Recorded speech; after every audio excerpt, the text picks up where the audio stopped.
Hey, what's good, family? Welcome to part 3 of taking a look at the project My Beloved featured on my latest EP. If you haven't already, go ahead and check out the first and second episode, which I will leave a link at the end of this video. But the first part covers the drums, the second part covers the bass, and in this episode we're going to cover the musical components. So here's the project file, which I'm sure you've seen already if you've seen the other videos, and we can kind of look at the synth group.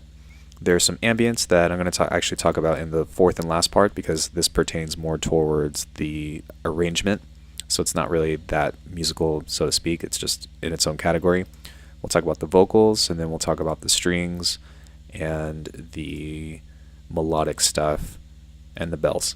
So there's 4 subgroups within the melodic pieces, and a lot of them don't really have like a huge part of the song. They all kind of come up together and make one orchestral ensemble, so to speak. So the musical components really come in most importantly during the main section 1B and so forth. The main section 1A is mostly just the quote-unquote drop, but we can kind of have a listen to what that sounds like here.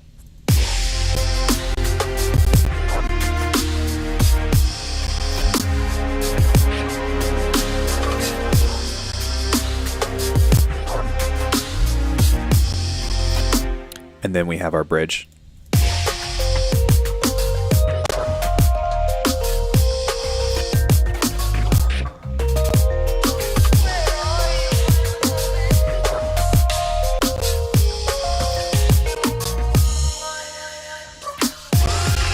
Sorry for the clipping. OBS sometimes doesn't really like to behave that well, so if you're experiencing those issues, it's not your end, it's my end, so I apologize about that. But yeah, this track for the most part was conceived from a song from Castlevania Order of Ecclesia. It's called Hard-Won Nobility. You can go listen to that if you're interested in seeing the parallels in between, but the biggest ideas were from the main section 1B and into the bridge. Coming up with this kind of stuff, I already had an idea about what I wanted the feel to be, except I wrote my own chord progressions straight from Ableton Push, and this thing is a lifesaver sometimes. And then I just kind of started building and building and building. You might be familiar with having an 8-bar loop and then having something go, but for me, I actually start with a melody as opposed to a chord progression, and then I ask myself, well, where do I want to take that melody? If we look over here in a separate project file, you'll notice that I have this folder called MIDI, and then I have Where Are You My Beloved and My Beloved. Those are both the same thing, but you'll see that I have just a bunch of MIDI written out. That's kind of where I came up with all of the ideas of how to structure this stuff together. And by the way, if you guys are interested, I will put the MIDI files up on my Patreon, and I will leave a link for that in the description. And I guess from here on, we'll talk about the components, about how I mix this stuff, and then where I fit these in to complete the track. So here we go.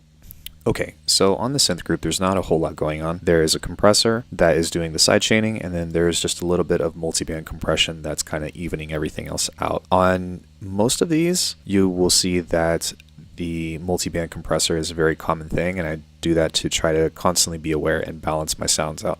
You might even say that I overcompress things sometimes, but I think that the sound is okay and I like it from there. So on the ambience, again, we're going to skip over that because I'm going to reference this on the fourth part of the video. But skipping over to the Curse Diva, that is all of the vocals that we have. And I have 3 main tracks that compile of a layer, which sound like this.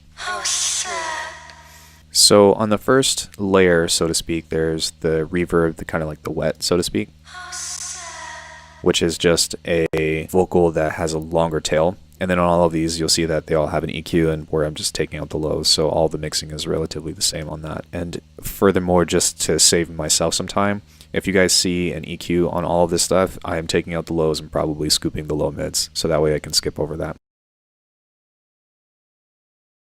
The middle track, by the way, is the dry. That is in mono, and then to kind of give it some more like weirdness, I have used Isotope Nectar to create kind of this monster. And there's a preset on there. I don't remember exactly which one it was, but that's how you make that stuff. Next up, we have a Cymatics Various Soul Suck, which comes from a pack that was like a Halloween themed. It was like $1, but it sounds really good. And then for this stuff here, they're just like various effects or weird sounding things.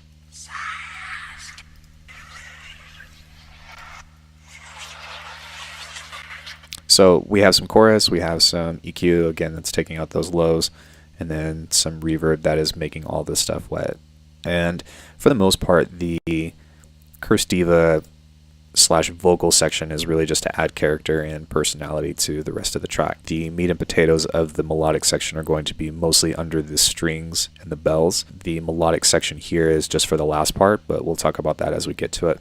So with the strings, here is my processing. I do some filter work throughout the track, and then I have some OTT and then some utility that isn't really doing anything, but that's okay. So with this, actually all of the preset strings are from the same thing. It is the Contact ensemble called String Ensemble. I need a breath. Hey, String Ensemble Symphony Series. And the only thing that changes between all of these is really just the voicing. So I have one that's doing a tremolo, I have one that's doing a pizzicato, and I have one that's doing a regular sustain. So this is the tremolo one, assuming this works. And this one is the sustain.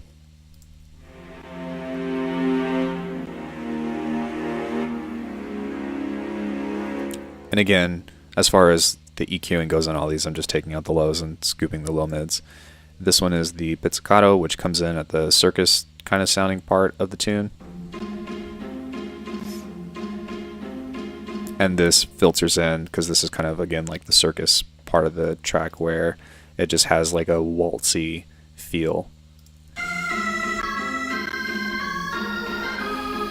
And let's see, the strings top is just a melody that's playing over this, so it's the same thing as this one, but I write the chords here and then I have a separate melody, not because they're processed differently, but just because it helps me keep everything organized and what is doing what. So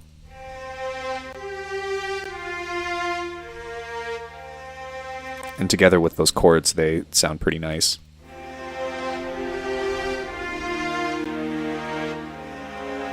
The strings 2 section is just this cadence. And together those kind of help kind of make the string ensemble feel like it's just a little bit more full. So I suppose that I could have done this on one particular track, but again, it's just what I did, so bear with me. That's it for the string section. Now we'll go into the melodic leads. Okay. All right, so this is pretty cool. I want to talk about this for a second. I don't know why I didn't do this for the rest of my MIDI tracks, but I actually have a couple of layers, and they're both organs. So on this first part, I have the first organ playing. And then on this part, I actually have them both playing at the same time.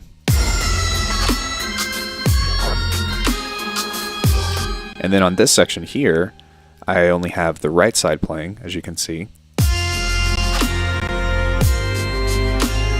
And then on the last section, or the ostinato section, that's when I have them both playing again, as you can see right here. So it's kind of cool, because if you have two similar sounds, you can even pan them or something if you want. It kind of like adds in this extra call and response, because I have one instrument playing right here, and then I have another similar one going over on this side, and then they can play together and, you know, kind of fade in, and it helps you kind of, again, create this orchestra feel. So it's really cool to play with the automation as well. These are both from Omnisphere. I can pull up the patches if you like, but I think that I tweaked them both a bit. So this one is Go to This Church, lol, and this one is Pipe Organ Cathedral. So they both have that kind of like churchy type feel, but it sounds really good for any kind of dark harmonic minor type music. And in the ostinato, that's kind of exemplified a little bit more. And if you didn't know, like, this type of voicing for a progression is what is considered to be the ostinato as far as I know. I don't have a professional background in music theory, but the reason why this is important is because that kind of pertains to the Castlevania world. If you listen to Michiru Yamane, I hope I said her name right, then she does this in almost every track of hers. Moving on, that is the harpsichord. That is all kind of pertaining together. I'm going to wait for this to freeze, and then we will talk about a similar method that I did for the supper lead, which is the super saw lead. Alright, so let's go ahead and unfreeze this. And we will take a quick listen to the super saw lead, which has a similar kind of strategy as far as the lead and voicing goes.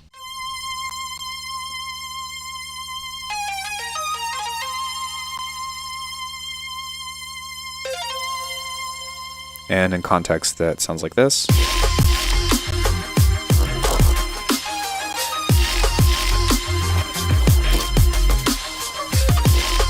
So with this super saw, again, it has two layers. One of them is just kind of like a pluck to make it a little bit more percussive.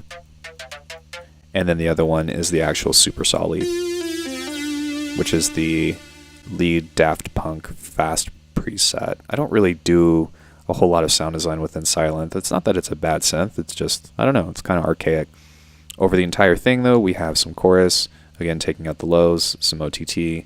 I turned it down by 5 decibels with the utility and made sure that it's in mono, so I double did this. I didn't really need to do that, but that's what happens when you do sound design. And then at the end I have just some balancing with a multiband. This is in mono, and again it's designed to sit right on top of the rest of the track, because as you can tell there's a lot that's going on. So for the stereo field, something you might notice is that it's kind of difficult for this to be prominent within when you have so much going on. So you kind of have to be aware of not only your volumes but also your stereo space, and I guess your frequency spectrum as well. So I guess there's like 3 factors, maybe more, that we have to consider whenever we're trying to place instruments in the proper spot. That's it for the melodic leads. The last but not least, we have the bell section. So I should have done, again, that strategy where I just kind of stack layers that way, because it will actually save you some CPU. But these are 2 different bells that I have playing at different times. And as you can tell, like, I did this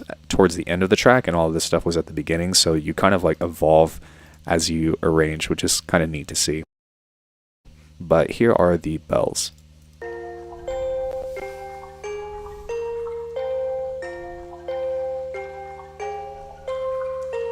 These are both Omnisphere presets. There's just some OTT, and as always, I don't even know why that's mid-side right there, because I don't even use the mid, but yeah, this is just an Omnisphere preset. Again, making sure that those lows are out, and some OTT. Yo, I use OTT on everything. It's great. Here we have some more bells, which is a little bit more dry. Or maybe these are dry. Yeah, so the top one is a dry, the bottom is a little bit more open, and then when these play together, again, it kind of like reinforces that sound. And then I do it again here.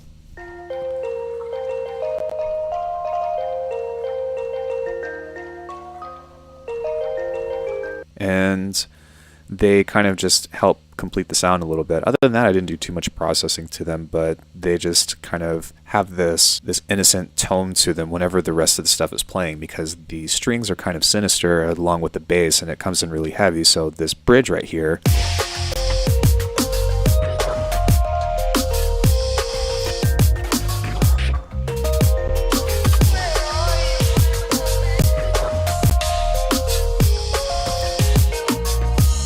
kind of has that sense of emotion of that's kind of like a happier tone, right? Because this is very melancholic.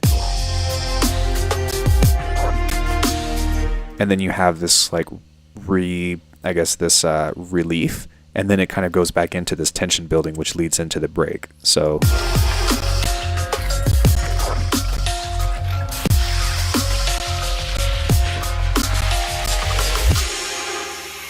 but the last thing that we're going to talk about is the coda, and this has quite a bit of processing over it, so we can go ahead and unfreeze this and take a look. Finding a good coda was not easy, and I'm not really even satisfied with this, but this was the best that I can find without spending more money, so let's listen to it when it's open. And this is just serving as an arpeggio.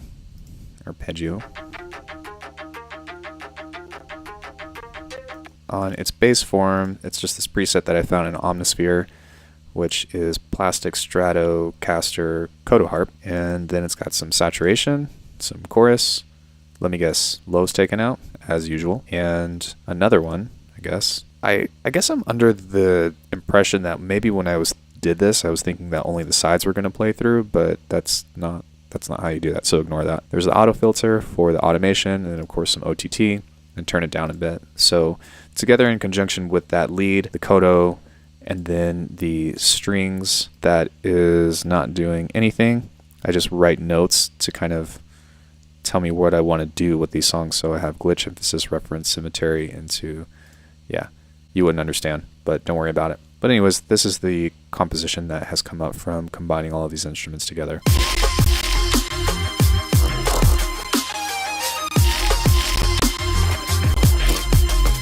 So in conjunction, we have no strings that are happening, but we have that organ lead that's playing over, which is right here.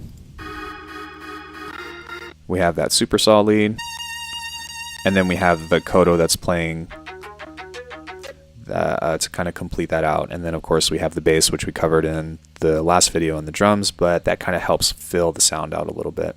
So as far as the instruments that I use, it seems like a lot, but it's not actually that many. It's just different layers of the same instrument or a stack. But yeah, that's pretty much it. So before I actually end this video, I want to go ahead and open up another project file to kind of show you how I go about making or finding a start point whenever I'm thinking about doing something melodically. So let's go ahead and open up that Superior Drummer verse.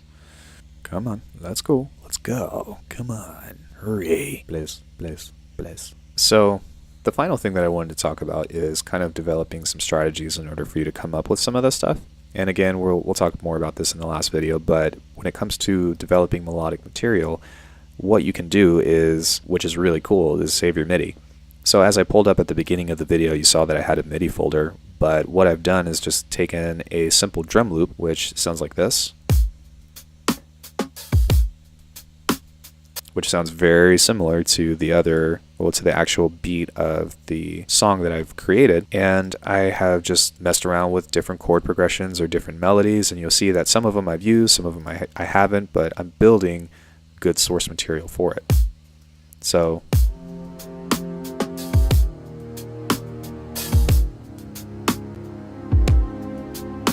which is the chorus that I've used, but I've also done different stuff, like this is, I'm sure, the outro.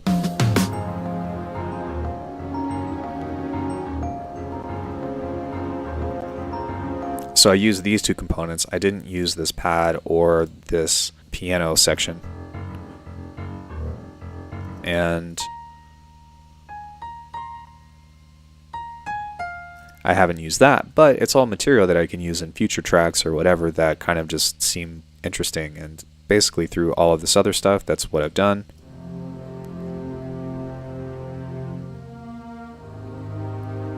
And it's kind of neat because through all of these ideas, you can kind of see like which ones I've selected to create stuff. But the more that you can just, instead of saying like, oh, I'm trying to come up with a progression and making a decision to only use that one that I come up with, just bounce out all your ideas and try to come up with whatever you can. There's another strategy that I've used here, which I didn't actually end up using in the song, but I just kind of set this to record and bounced out some piano stuff.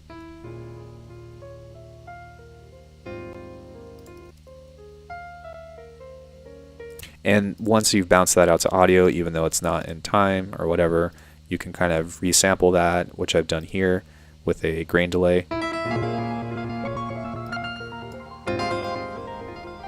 Sorry if that was loud. And then taking that one step further and bouncing everything out and dragging it out. And I'm just kind of showing you different ideas that you can use to create melodic content that will jump out to you. So I'm just trying to give myself the opportunity of, instead of making critical decisions, I'm just making creative decisions that potentially, and the key word is potentially, having an open end.